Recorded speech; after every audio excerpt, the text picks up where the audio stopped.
격려하며 믿음의 길을 걸어갈 수 있기를 주의 이름으로 축원합니다. 우리가 묵상하는 사도행전 16장은 선교사적으로는 최초로 유럽에 복음이 전파되는 장면입니다. 빌립보라는 지역에 이제 오늘 복음이 들어가고 빌립보 교회가 생기게 되고 그게 빌립보서까지 연결이 되는 16장의 배경입니다. 사도 바울은 터키, 지금의 터키 다소라는 지역, 그러니까 아시아 출신입니다. 사도 바울은 전도 여행 계획을 세울 때 당연히 자기에게 익숙한 아시아로 경로를 짜고 있었습니다. 그런데 사도행전이 말하는 것처럼 하나님이 그걸 막으세요. 성령께서 허락하지 않으세요. 그래서 결국에 마케도니아가 있는 유럽으로 배를 타고 건너가게 하시거든요. 16장 우리 10절부터 12절 말씀입니다. 하나님이 그에게 환상을 보여주셔서 마케도니아로 가라.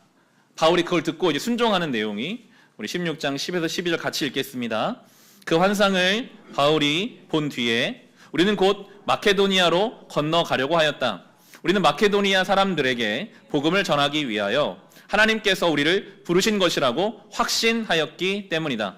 우리는 드로아에서 배로 떠나서 사모드라게로 직행하여 이튿날 네아폴리로 갔고 거기에서 빌립보에 이르렀다. 빌립보는 마케도니아 지방에서 으뜸 가는 도시요 로마 식민지였다. 우리는 이 도시에서 며칠 동안 묵었는데 자기의 계획이 있었습니다. 자기에게 익숙한 자기의 계획이 있지만 하나님이 아니라고 하시면 얼마든지 그 익숙함과 계획을 멈추고 익숙하지 않고 계획해보지 않은 길이지만 주님이 부르시면 순종하는 것이 바울과 이 바울의 동역자 전도팀이었습니다. 그렇게 순종했고 하나님의 부르심이라고 확신하고 그 길을 갔습니다. 그렇게 하나님은 빌립보에서 만나야 할 사람을 알맞게 만나게 하십니다. 옷감장사 루디아라는 사람인데요. 우리 13절에서 15절도 같이 읽겠습니다. 안식일에 성문 밖 강가로 나가서 유대 사람이 기도하는 처소가 입슴직한 곳을 찾아갔다. 우리는 거기에 앉아서 모여든 여자들에게 말하였다. 그들 가운데 루디아라는 여자가 있었는데 그는 자색 옷감 장수로서 두아디라 출신이요 하나님을 공경하는 사람이었다.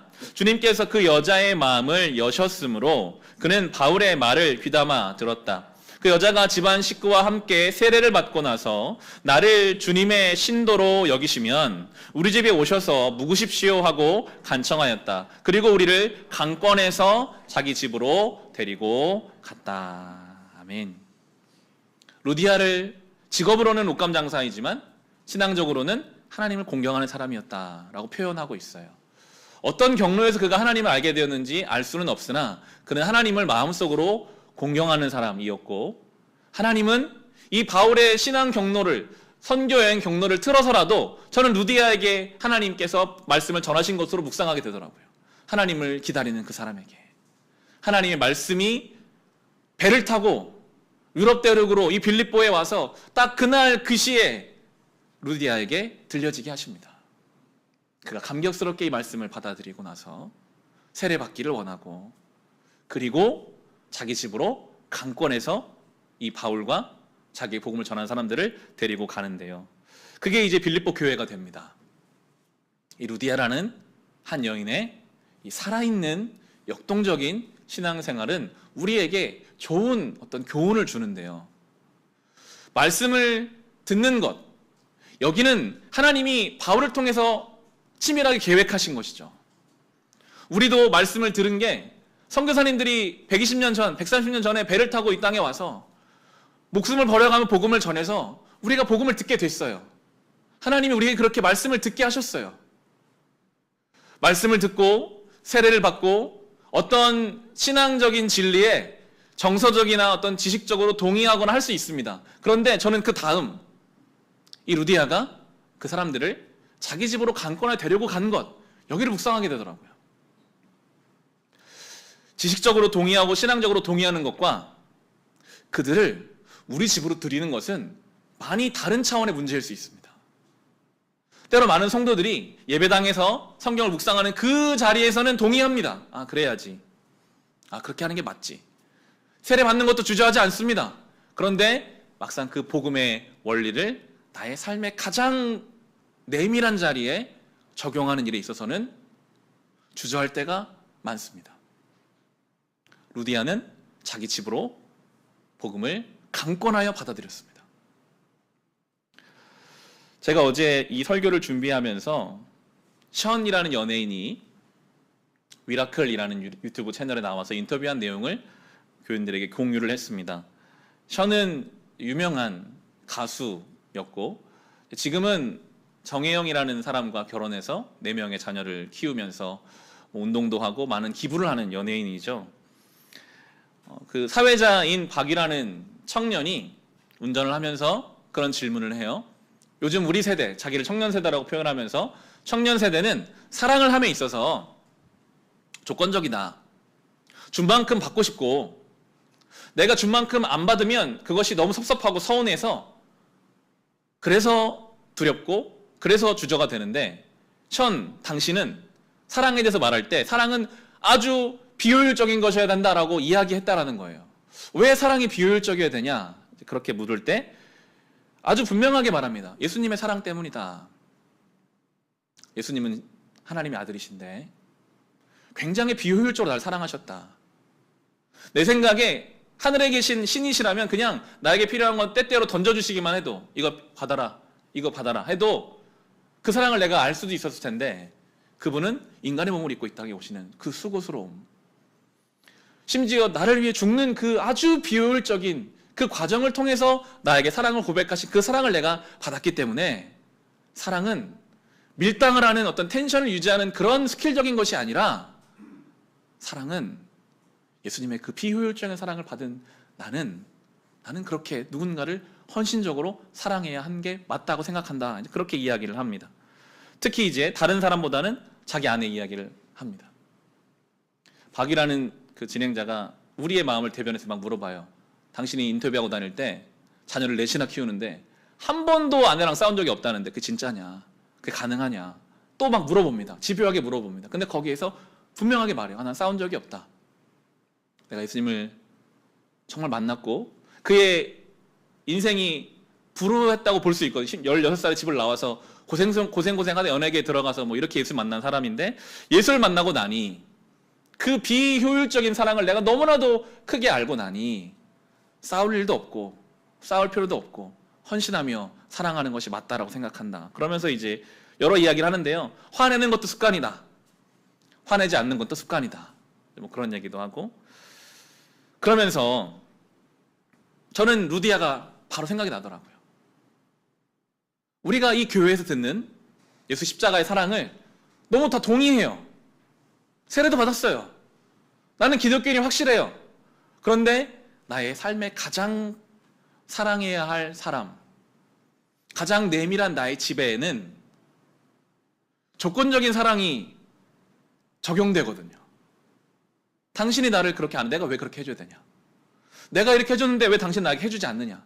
예수님은 무조건적인 사랑이고 비효율적인 사랑인데 굉장히 효율적인 사랑이 내 안에 막 끌어오릅니다. 그게 안 되면 답답하고 그것 때문에 다투게 됩니다. 복음을 우리 집으로 끌고 들어오는 과정이 필요하거든요. 저는 그걸 하는 사람이라고 보여지더라고요. 애씀이 필요하죠. 절대로 그냥 자연스럽게 안 됩니다. 날마다 그 십자가 앞에서 그 사랑을 묵상해야 다시 가정 안에서 할 수 있으니까요. 저는 그 사람의 이야기를 보면서 이 시대에 나 같은 목사보다 저 연예인이지만 저 사람이 만난 예수님을 자기 아내와 아이들을 사랑하는 것에만 애를 써도 그 모습을 가지고 더 많은 사람들에게 복음이 증거되겠더라고요. 우리가 누구에게 예수 믿으세요 말하는 게 중요한 게 아니라 루디아처럼 션이라는 한 사람처럼 내가 만난 그 예수를 내 삶 속에서 내가 최대한 적용하면서 내 집안에 그 복음의 원리를 끌고 들어와 살아낼 때 그게 가장 확실한 복음 증거의 방법이구나. 그것들을 보게 되었습니다. 그런 표현을 하는데요.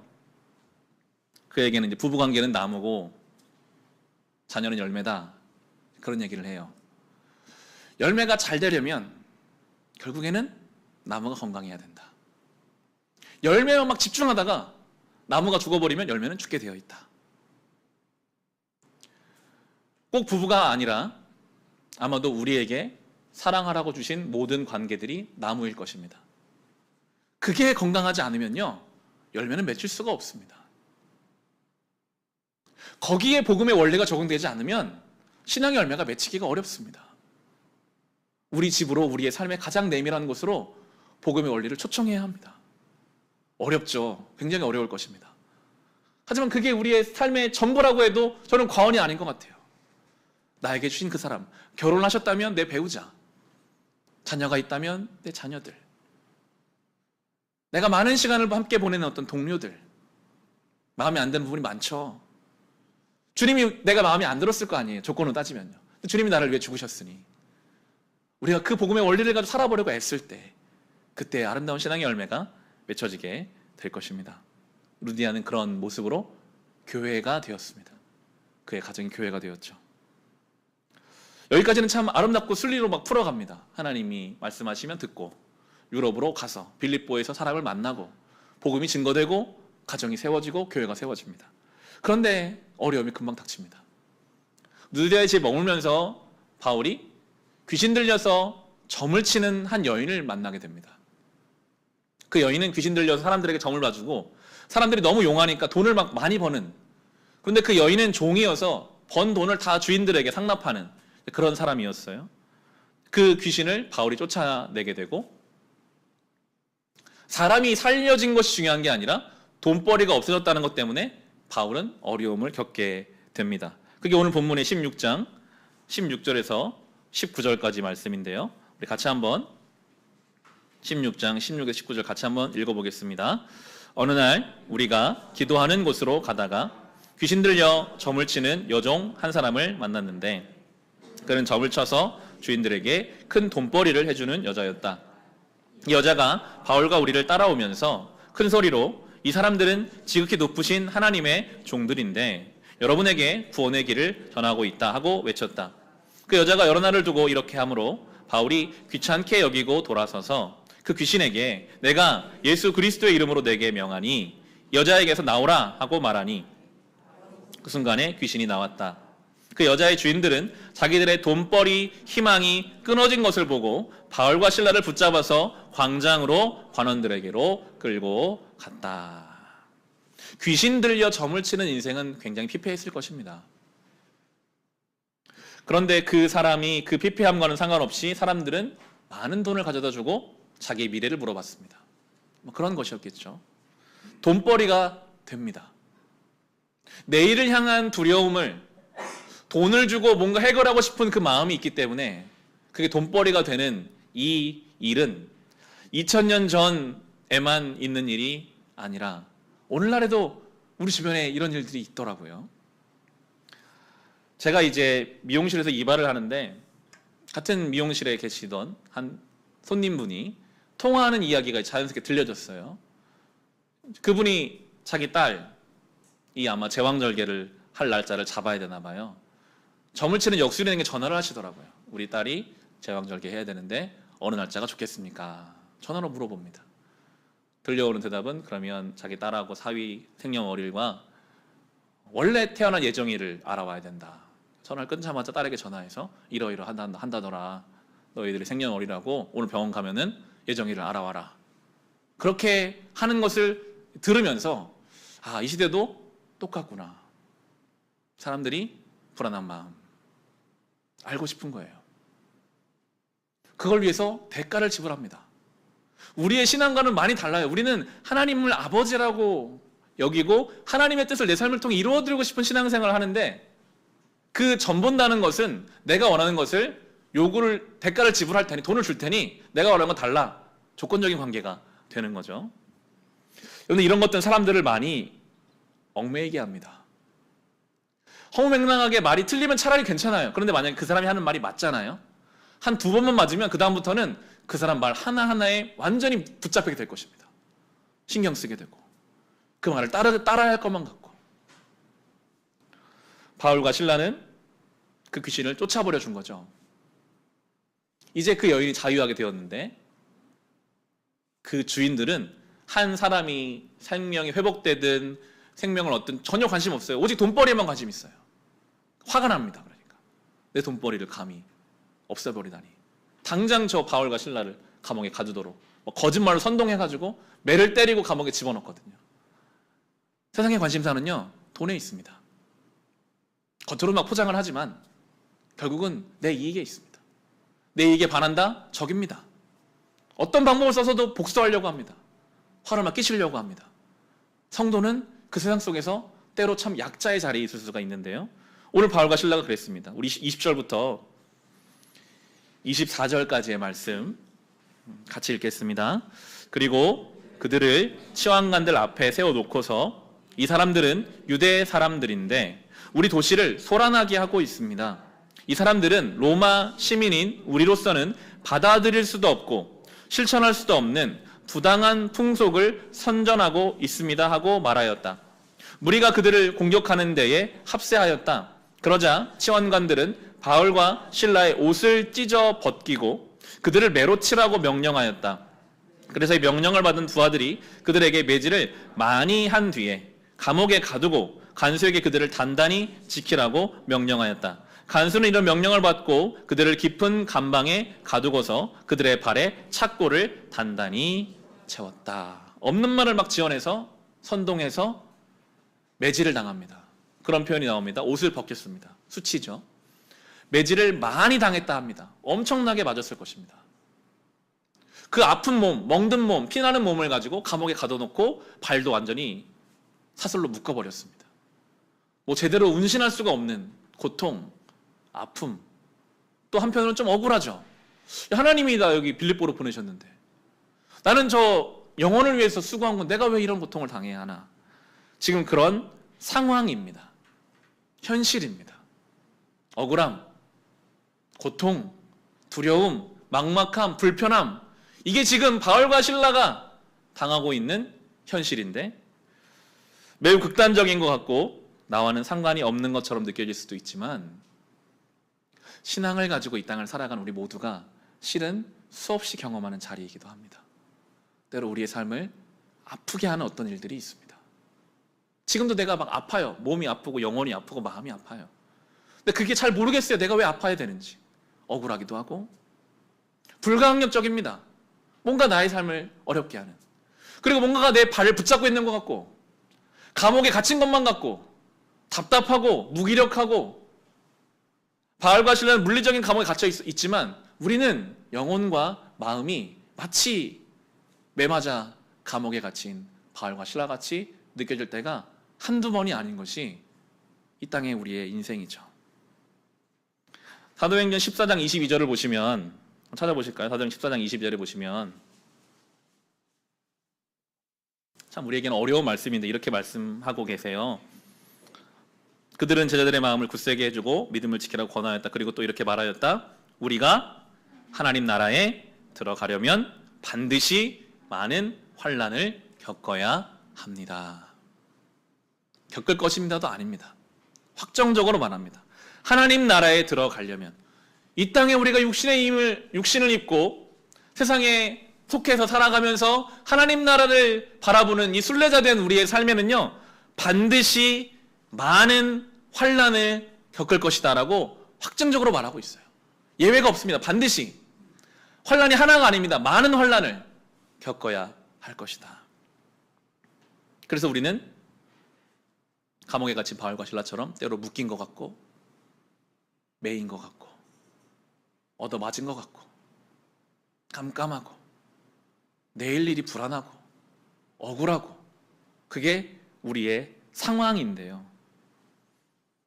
상황은 그럴 수 있습니다. 하지만 그 상황이 그렇다고 성경이 상황은 그렇게 될 것이다.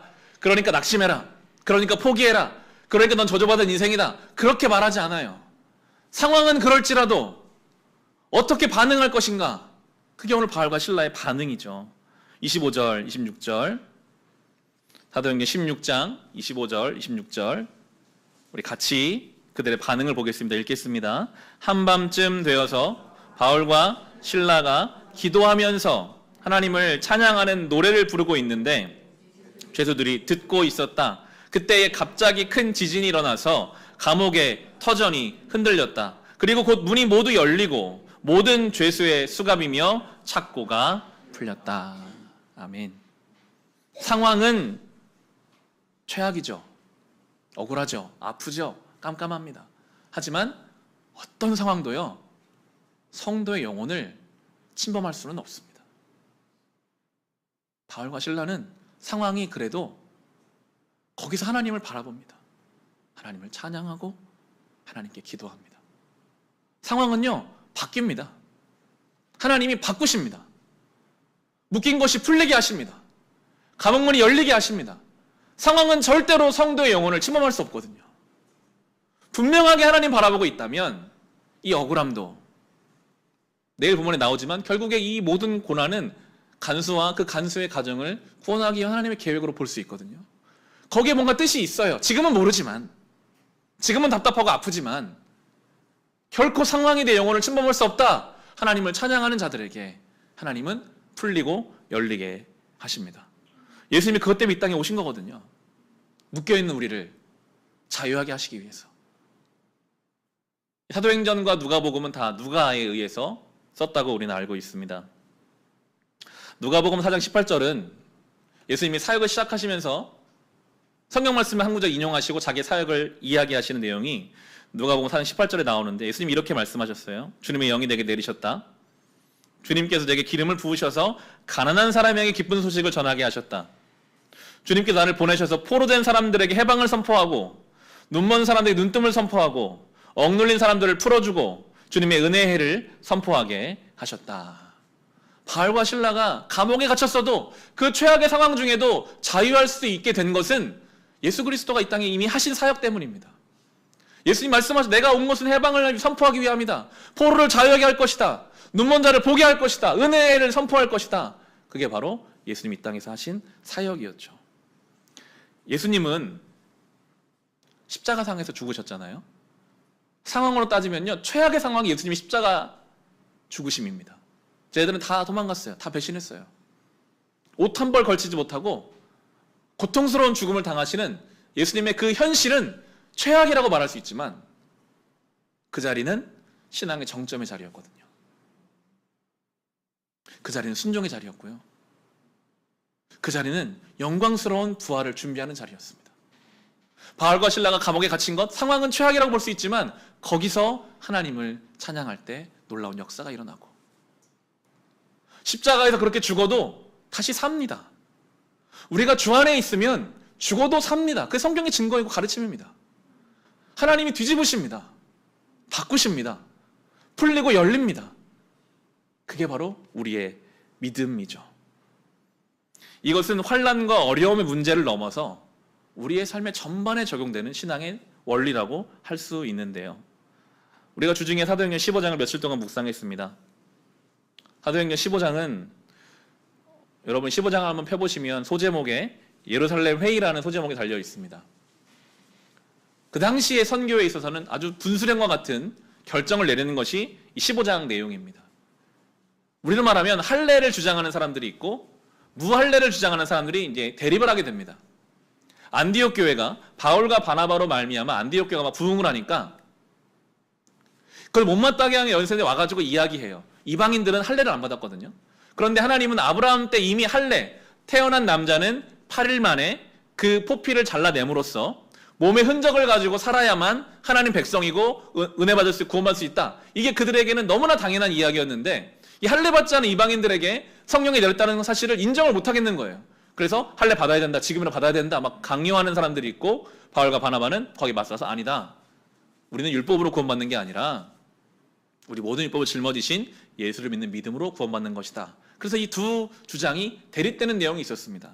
우리 15장 한번 가보시면 15장 1절과 2절 말씀 같이 읽겠습니다. 몇몇 사람이 유대에서 내려와서 이렇게 신도들을 가르쳤다. 여러분이 모세의 관례대로 할례를 받지 않으면 구원을 얻을 수 없습니다. 그래서 바울과 바나바 두 사람과 그들 사이에 적지 않은 충돌과 논쟁이 벌어졌다. 드디어 안디옥 교회는 이 문제로 바울과 바나바와 신도들 가운데 몇 사람을 예루살렘으로 올라가게 해서 사도들과 장로들을 찾아보게 하였다. 바울과 바나바가 우리는 기분 나쁘다. 할례 주장하는 저 예루살렘 교회와는 이제 담을 쌓자, 분열하자, 잘라내자, 무할례파 교회를 만들자 그랬다면 교회는 점점점 축소되어 갔을 것입니다. 이방인들끼리 모이고 유대인들끼리 모이고. 하지만 이 복음의 방향은 서로 다른 의견을 조율해 가기를 원했어요. 확장되어 가는 하나님의 역사가 있습니다. 우리가 복음 안에 있다면 자꾸만 단절하면 사실 편해요. 나와 다른 사람 안 보면 돼요. 잘라내면 됩니다. 하지만 하나님 나라는 예루살렘에서 시작해서 온 유대와 사마리아와 땅끝까지 확장되어 가는, 지경이 넓어져 가는 방향이거든요. 그래서 예루살렘 교회로 대표자를 보내서 논의를 합니다. 한번 얘기를 해보자. 무엇이 하나님의 뜻이 맞을까? 그때 이제 가장 결정적인 의견을 낼 수 있는 사람들이 바울과 바나바였어요. 왜냐하면 그들은 할례 받지 않은 이방인들에게도 성령이 임하는 것을 그들이 실제로 봤거든요. 그 말에 가장 힘이 있는 거예요. 할례를 주장하는 사람들은 자기의 생각일 뿐이에요. 내 생각에는, 내가 어릴 때 배운 바로는 할례를 받아야 하나님 일하시는데 그게 아니냐. 근데 바울과 바나바는 아니다, 우리가 봤다, 우리가 경험했다, 하나님은 이방인들에게도 성령을 내리시더라. 이게 바로 증인이거든요. 땅끝까지 증인되려면 하나님을 본 게 있어야, 경험한 게 있어야, 내가 알고 있는 지식이 아니라 내가 오늘 경험한 하나님을 내가 본 그 내용이 있을 때 힘이 있게 이야기할 수 있었고, 우리 15장의 12절을 보시면 그러자 온 회중은 조용해졌다. 그리고 그들은 바나바와 바울이 하나님께서 자기들을 통하여 이방 사람들 가운데 행하신 온갖 표징과 놀라운 일을 보고하는 것을 들었다. 다 조용해집니다. 내가 경험한 하나님이 계시면요, 다른 소리는 잠잠해집니다. 교회는 결정을 그렇게 내립니다. 아, 그래, 그 말이 맞다. 할례 받고 안 받고가 중요한 게 아니라 하나님이 하시면 이방인들도 구원받는 것이다. 결정하고 이제 이 소식을 안디옥 교회에 전해줍니다. 안디옥 교회는 가슴을 졸이고 있었거든요. 그럼 우리가 받은 구원이 잘못된 것인가? 하나님은 그럼 우리를 버리시는 것인가? 할례를 받아야 되는 것인가?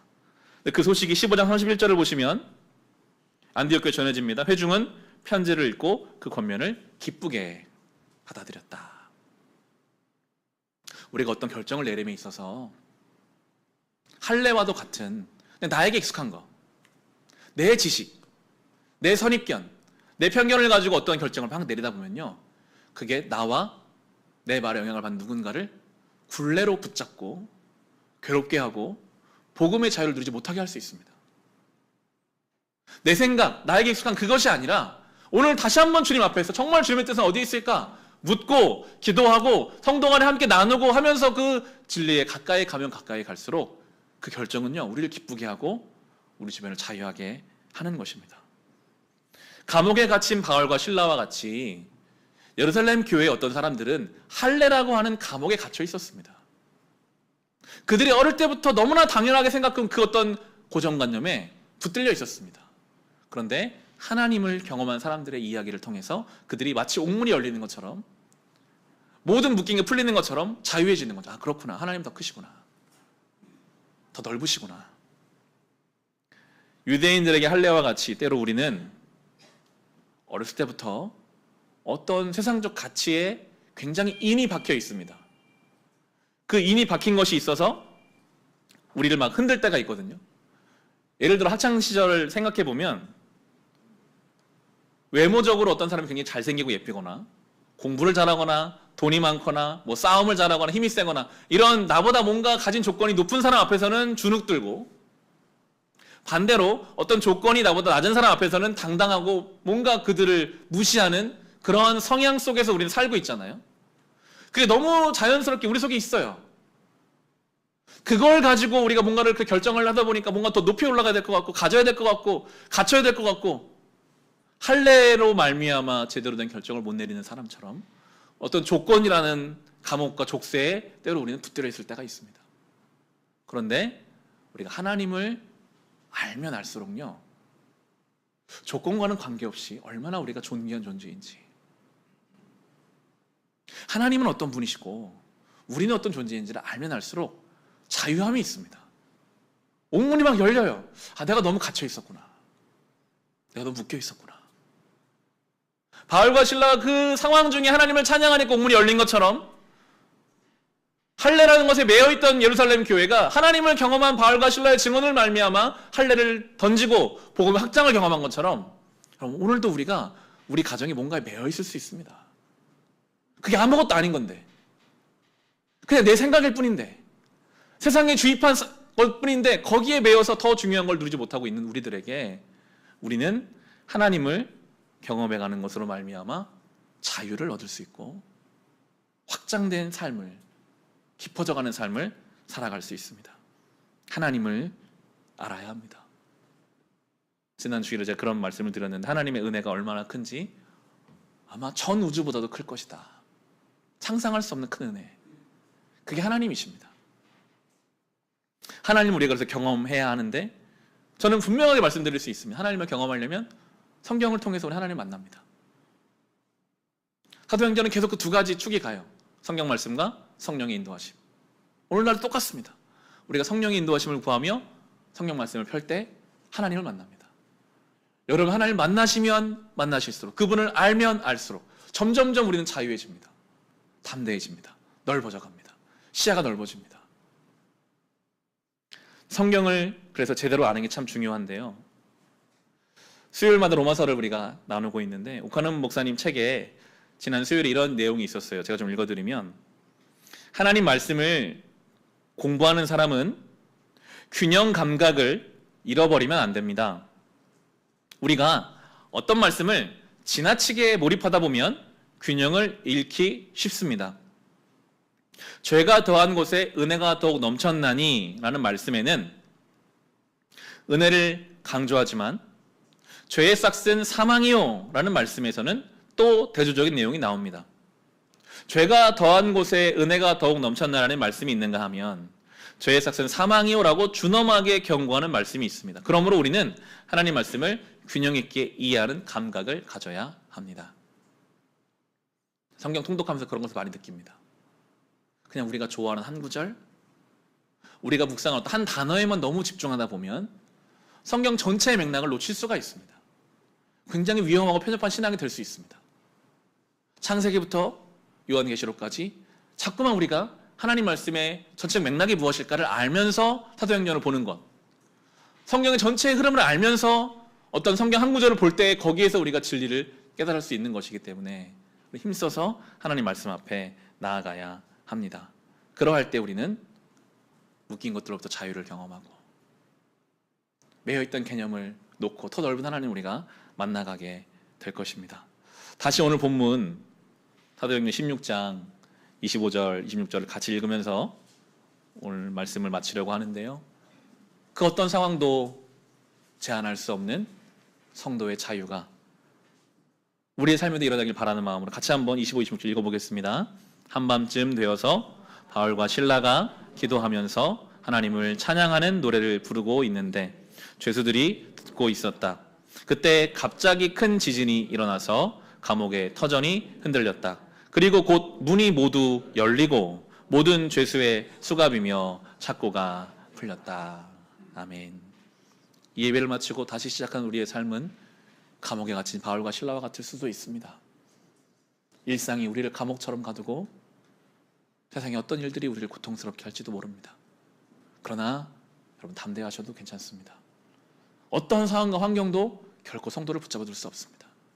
우리가 오늘 또 믿음의 눈을 들어 주를 바라볼 때 주께서 반드시 옥문을 여시고 모든 사슬을 풀리게 하셔서 우리로 참 자유를 누리게 하십니다. 여러분을 오랫동안 붙잡고 있는 어떤 개념, 어떤 감정, 어떤 사건, 사고들이 있을 수 있습니다. 할례와 같이요. 하지만 그것은 아무것도 아닙니다. 하나님 훨씬 더 크십니다. 우리는 그것을 누릴 수 있습니다. 살아계신 하나님을 성경 말씀 가운데 깊이 만나고 경험하심으로 자유와 담대함과 이 풀려나고 열리는 역사를 매일매일 경험해 가시기를 주님의 이름으로 축원합니다. 주신 말씀 기억하면서 우리 찬송 같이 부르겠습니다. 주 예수 내가 알기 전.